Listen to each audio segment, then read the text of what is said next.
বাংলাদেশে গুমের ঘটনায় ভারতের সম্পৃক্ততা পেয়েছে কমিশন। খুবই গুরুত্বপূর্ণ অধ্যায়। সালাউদ্দিন আহমেদ, তারপরে সাংবাদিক কাজল, তাদের যে গুম, ভারতের উপরে চলে যাওয়া, সীমান্তে তারপরে আটক হওয়া, এইসব ঘটনায় বোঝা যায় যে দুই দেশের যে সরকারি সংস্থা, নিরাপত্তা সংস্থা, তাদের যোগ সাজস ছাড়া সম্ভব না। বিশেষ করে সালাউদ্দিন আহমেদের কথাই যদি আমরা ধরি, বিএনপির স্থায়ী কমিটির সদস্য, এটা তো পরিষ্কার যে বাংলাদেশ থেকে ভারতে সেই মেঘালয়ের শিলংয়ে কিভাবে গেল।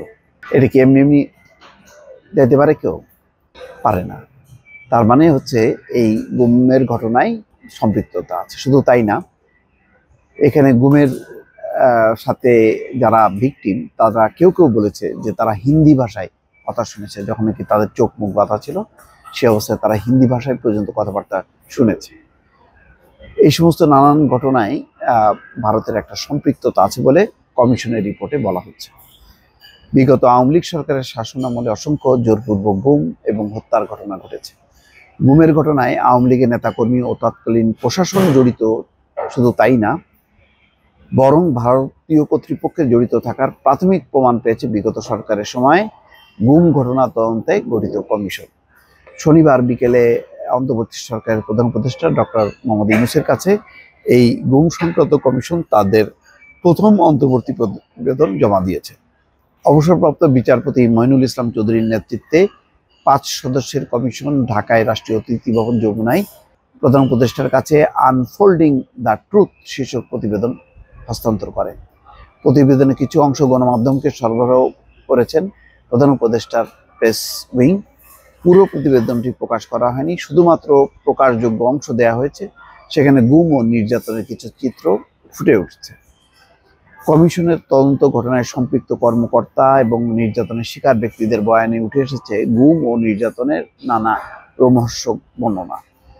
কমিশনের তথ্য অনুযায়ী 2009 থেকে 2024 সাল পর্যন্ত গত 15 বছরে 1676টি জোরপূর্বক গুমের অভিযোগ নথিভুক্ত হয়েছে।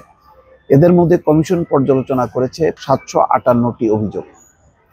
কমিশনের তদন্ত উঠে এসেছে জোরপূর্বক গুমের বেশিরভাগ ক্ষেত্রে RAB, DB, CTTC, counter terrorism and transnational crime, যেটা মনিরুলের নেতৃত্বে ছিল, এই ইউনিটগুলি প্রধান ভূমিকা পালন করেছে। অনেক ক্ষেত্রে জাতীয় গোয়েন্দা সংস্থা এনএসআই এবং ডিজিএফআই নামও উঠে এসছে। বাংলাদেশে গুমের ঘটনা শুধু আভ্যন্তরীণ সমস্যা নয়, বরং আন্তর্জাতিক চক্রান্তের অংশ। বিশেষ করে ভারতীয়দের জড়িত থাকার কথা কমিশনের প্রতিবেদনে উঠে এসছে।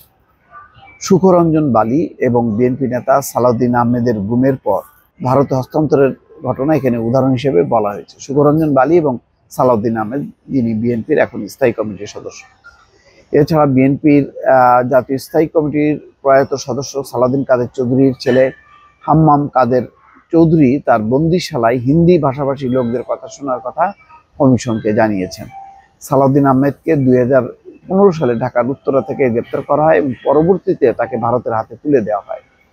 তার অভিজ্ঞতা থেকে জানা গেছে, তাকে যে নির্জন স্থানে রাখা হয়েছিল সেখানে TFI, task force of interrogation লেখা সব কম্বল ছিল। সে সময় র্যাব সদর দপ্তরের তত্ত্বাবধানে টিএফআই পরিচালিত হতো।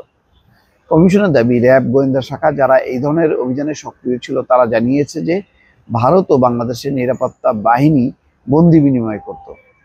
বাংলাদেশের গুমের ঘটনা যে আন্তর্জাতিক এবং সুসংগঠিত চক্রের অংশ, এসব ঘটনা তারই বহিঃপ্রকাশ বলে উল্লেখ করা হয়েছে।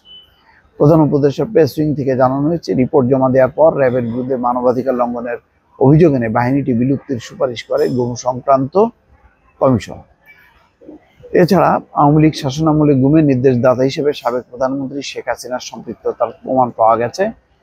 গুম বিষয়ক কমিশনের প্রধান মইনুল ইসলাম চৌধুরীর সামনের বছরের মার্চে আরও একটি অন্তর্বর্তী প্রতিবেদন দেওয়ার কথা। চূড়ান্ত প্রতিবেদন দিতে কমপক্ষে আরও 1 বছর সময়ের প্রয়োজন বলে তিনি জানিয়েছেন। দর্শক, বুঝতেই পারছেন যে পরিস্থিতি কোন দিকে গড়াচ্ছে। আস্তে আস্তে কিন্তু প্রধানমন্ত্রী শেখ হাসিনা, সাবেক প্রধানমন্ত্রী, তার নির্দেশনা তিনি যে জানেন সেই বিষয়টি যেমন স্পষ্ট হচ্ছে, তেমনি ভারত এবং বাংলাদেশের নিরাপত্তা সংস্থা যৌথভাবে যে এই গুমগুলো পরিচালনা করেছে, সেই ঘটনাটিও সামনে চলে আসছে। দর্শক, ভালো থাকবেন। আল্লাহ হাফেজ।